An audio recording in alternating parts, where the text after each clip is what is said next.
But that dude andikakuudza ka roita tidzinge nhamo padheni wangu. Pundo, that's a very risky shot wangu. Ndinotya ini. Ndidi munhu akapuza ini. Saka udoswera uchikatidzwa nemakweni ana maipi vanotanga vanoswera vakatsiga zvidhina. Iwe Pundo ukwane, makweni apa unoziva. Ndozvinoita ugere vanhu tu pagore izvozvo. Apo wakadonha mazino nevibration yechigero. Ndokuvinga. Sorry Gules, nangokushandisawo seexample. But literally I wasn't referring to you.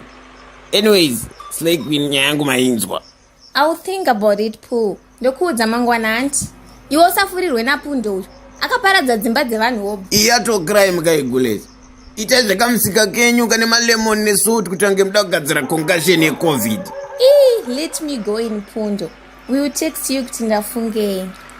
Bo wangu. But ziya kuti time is money. Patona zapati mafuza. Waiziya?